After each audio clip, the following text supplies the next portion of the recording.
బలు రక్కసి చెట్లలో వల్లీ పద్మము వలె కనపడుతున్నది నా ప్రియురాలు అంటున్నాడు సొలొమోను. యేసయ్య నీ గురించి నా గురించి కూడా అలా అనాలి. బలు రక్కసి చెట్లు అంటే భయంకరమైనటువంటి ముళ్ళు పొదలు, చుట్టూ బాగా ముళ్ళ పొదలు ఉన్నాయి. ముళ్ళ చెట్ల మధ్యలో లిల్లీ చెట్టు ఉన్నది. ఈ లిల్లీ చెట్టు ఎదుగుతూ ఉంటే ఈ ముళ్ళ చెట్లు ఏం చేస్తున్నాయి తెలుసా? గాలి కట్టి ఇటు ఊగుతూ ముళ్ళు గుచ్చుతున్నాయి లిల్లీ చెట్టుకి. దీనికి ముళ్ళు లేవు గుచ్చడానికి.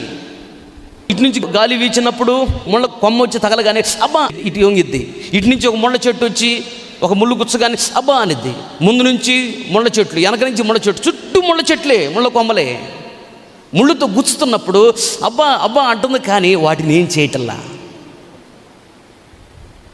వాటిని ఏమంటల్లా. ఇంకా పైపెచ్చి ఏం చేస్తున్నా తెలుసా? సువాసన కలిగినటువంటి అందమైన పువ్వులను వాటి కొరకు పూస్తూ ఉన్నదంట. దేవునికి స్తోత్రం. మీరు ముళ్ళతో నన్ను గుచ్చుతున్నారు కాబట్టి నా అందమైన సువాసన కలిగినటువంటి ఫ్లవర్స్ నేను మీకు ఇవ్వను అంటల్లా. అందమైన సువాసన కలిగిన ఫ్లవర్లు పూస్తూనే ఉన్నది. దాని అర్థం ఏంటంటే ముళ్ళ చెట్లు అంటే ముళ్ళు గుచ్చినట్టుగా కొందరు సూదిపోటు మాటలతో గుచ్చుతూ ఉంటారు. కరెక్ట్ సూటిగా తగిలేటట్టు అంటుంటారు. సూటిగా. నేను కొత్తగా సేవకు వచ్చినప్పుడు పరిశుద్ధాత్మ అభిషేకం కొరకు రోజుకి 24 గంటల్లో మొత్తం మీద 5 గంటలు ప్రార్థన చేస్తున్నా. పరిశుద్ధాత్మ అభిషేకం నాకు ఇవ్వని, ఇస్తానని చెప్తున్నాడు దేవుడు. పొందలా. నాకంటే ముందు ట్రైనింగ్లోనే పరిశుద్ధాత్మ పొందుకున్నాడు ఒక బ్రదరు. అతను పరిశుద్ధాత్మను పొందుకున్నావు నా ప్రక్కన అడుగుతున్నాడు. నేను పొందుకోలే. అప్పుడు అతను అన్నాడు పరిశుద్ధాత్మ పొందలేదన్నా అన్నాడు. వెంటనే అతనితో మాట్లాడుతున్నా, నాతో మాట్లాడటం, నేను బైబిల్ చదువుకుంటా ఉన్నాను. అప్పుడు అతనితో మాట్లాడుతూ లైట్గా నా వైపు చూస్తూ అంటున్నాడు, బ్రతుకు మారకపోతే హృదయంలో పాపం ఉంటే పరిశుద్ధాత్మ ఎందుకు వచ్చిందిలే అన్నాడు. నాకు చాలా బాధ వేసింది. అప్పుడు అంటే నేను తగాది పెట్టుకోవాలిగా, ఏమనలా. వైపు చూసి తలకేర్చు కాము బైబిల్ చదువుకుంటూ ప్రార్థన చేశా. ప్రభువా అతన్ని క్షమించండి, అతను ఇంకా ఆశీర్వదించు ప్రభు అని ప్రార్థన చేశా. చూడు, అతను నాకంటే ముందు అభిషేకాన్ని పొందుకున్నాడు కదా. ఆ నెలలోనే నేను అభిషేకాన్ని పొందుకున్నాను. 7 సంవత్సరాలు గడిచింది. 7 సంవత్సరాలు ఇద్దరం సేవలోనే ఉన్నాం. అతను ఒక ప్రాంతంలో సేవ చేస్తున్నాను, నేను ఒక ప్రాంతంలో సేవ చేస్తున్నాను. సేవకుల మీటింగ్కి వచ్చాం. సేవకుల మీటింగ్ వస్తే ప్రక్కనే మా బ్యాగులు పెట్టుకున్నాం. లెక్కలేనితనంగా మాట్లాడుతుంటాడు, కొంచెం గర్వం. ఆ రాత్రి కళ అతనికి. ఏంటి కళ అంటే, అతను వెళుతూ ఉన్నాడు, దెయ్యం పట్టిన అమ్మాయి అక్కడ ఉంది. ఎంత వాళ్ళు ప్రార్థన చేస్తున్నా పోవటల్లా. అప్పుడు ఇతను వెళ్ళాడు. సాతానా పో అని గద్దించాడంట ఇతను దెయ్యాన్ని. ఆ దెయ్యం అందంట, నేను పోను అందంట. నీ చేత కాదు అందంట ఆ పాస్టర్ని. అప్పుడు నేను బ్రష్ చేసుకుంటూ స్నానం చేద్దామని స్నానానికి వెళ్తున్నాను. నేను సేవకుల మీటింగ్ ఉంది, వెళుతూ ఉంటే అప్పుడు దెయ్యం ఏమంటుంది, నీవు వెళ్ళమంటే నేను వెళ్ళను, అదిగో ఆ జాన్ పీటర్ పాస్టర్ వెళ్తున్నాడు చూడు, అతను వస్తే నేను వెళ్తాను అందంట దెయ్యం. అప్పుడు ఇతను నుండి కలలో, అన్న జాన్ పీటర్నా ఇలారా అని పిలిచాడు. వెళ్ళాను. ఏంటంటే ఈ దెయ్యం నాకు పోవట్లేదన్నా అన్నాడు. ఎందుకు పోదు? బ్రష్ తీసి యేసు నామములో ఆజ్ఞాపిస్తున్నా పో అని గట్టి గద్దించగానే కింద పడింది, వెళ్ళిపోయిందంట. అతని కళ అది.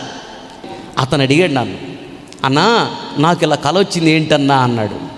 అంటే దాని అర్థం ఏంటంటే, సాతాను శక్తులను జయించి ఓడించే బలమైన అభిషేకం నువ్వు పొందలేదు బాబు, నీకంటే ఎక్కువ అభిషేకం జాన్ పీటర్ పాస్టర్కి ఇచ్చానని దేవుడు చెప్పాడు బాబు అన్నాను. అనగానే నాకు కూడా అది అర్థమైందన్నా అన్నాడు. నేనన్నాను, నీకు దేవుడు అది ఎందుకు బయలుపరిచాడో తెలుసా అన్నాను. ఏమనన్నా అన్నాడు. ఎందుకంటే నీవు నాకంటే ముందే పరిశుద్ధాత్మ అభిషేకాన్ని పొందుకున్నావని నీకు కొంచెం గర్వంగా ఉన్నది, నేనంటే లెక్కలేనితనంగా ఉన్నది. అందుకని దేవుడు చెప్తున్నాడు, నీకంటే జాన్ పీటర్ పాస్టర్ వెనక అభిషేకాన్ని పొందుకున్నా నీకన్నా ఎక్కువ అభిషేకం ఇచ్చాను అతనికి అని చెప్పాడంట. ఎందుకు ఈ మాట చెప్తున్నానంటే, ఆ రోజు ముళ్ళ చెట్టులాగా నన్ను గుచ్చినా ఒక లిల్లీ పుష్పములాగా అతని కొరకు ఆశీర్వదించి ప్రార్థన చేశా. అతను క్షమించు ప్రభు, అతను బహుగా దీవించు ప్రభు అని ప్రార్థన చేశా. అలాగే నీ చుట్టూ ముళ్ళ చెట్లు ఉన్నాయి అంటే ముళ్ళ చెట్లు లాంటి మనుషులు ఉన్నారు. ముళ్ళు గుచ్చినట్టుగా సూదిపోటు మాటలతో గుచ్చి మాట్లాడుతూ ఉంటారు, సూటిగా తగిలేటట్టుగా మాట.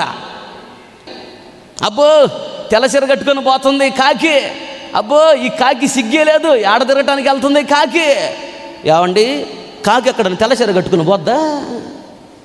తెల్ల చీర కట్టుకొని ప్రభు బల్లారాధన బయలుదేరంగానే తోడుకోవాలనే మాటలయ్యి. కాకి మీద వంకబెట్టి పో పో కాకి పో పో కుక్క మీద కాకి మీద వంకబెట్టి తెల్ల చీర కట్టుకుని బయలుదేరి కుక్క తెల్ల చీర కట్టుకునిద్దా? ఇక అప్పుడు నీకు ఎలా అనిపించిద్దంటే ప్రభు బల్లారాధన గారు ప్రభువా క్షమించు, ఎళ్ళొచ్చిన తర్వాత దీని అంత చూస్తా అనిపించింది నీకు. అంతేనా? నిజం ఒప్పుకోండి. ఆ మాట కూడా నువ్వు మనసులో అనుకోకూడదు. ప్రభువా ఆ బిడ్డని క్షమించు. చుట్టుప్రక్కల చెట్లన్నీ ముళ్ళతో గుచ్చుతున్నా ఇది ముళ్ళతో గుచ్చదు, సహించుకుంటూ భరించుకుంటానే వాళ్ళని ఆనందింప చేయటానికి, వాళ్ళని ఉల్లసింప చేయటానికి సువాసనతో కూడినటువంటి పువ్వులను ఆ చుట్టుప్రక్కల ఉన్న ముళ్ళ చెట్లు కొరకు పువ్వులు పూస్తుంది. దేవునికి స్తోత్రం. అలాగే ముళ్ళు లాంటి బాధపరిచే మాటలు మాట్లాడుతున్న ముళ్ళ చెట్టు లాంటి మనుషులు నీ చుట్టూ ఉన్నారు. వాళ్ళు అంత నిన్ను బాధపరుస్తున్నా, అంత గాయపరుస్తున్నా, అంత ఎగతాళిగా మాట్లాడుతున్నా, హేళనగా మాట్లాడుతున్నా, నిన్ను శ్రమల పాలు చేస్తున్నా, నిన్ను ఇబ్బంది పాలు చేస్తున్నా, నీవు వాళ్ళని అలా శ్రమల పాలు చేయకూడదు. నీవు అలా మాట్లాడకూడదు. ముళ్ళుతో వాడు గుచ్చుతున్నారు, నీవు ముళ్ళుతో గుచ్చకూడదు. నువ్వేం చేయాలి?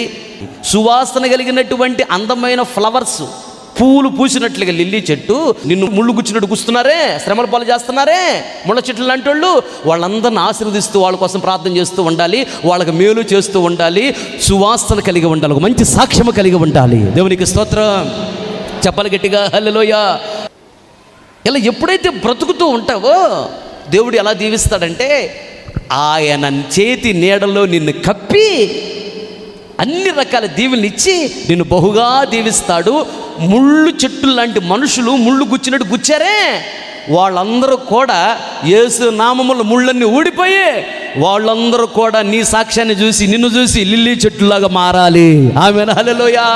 చిన్నగా నిన్ను బట్టి వాళ్ళు మందిరానికి రావాలి.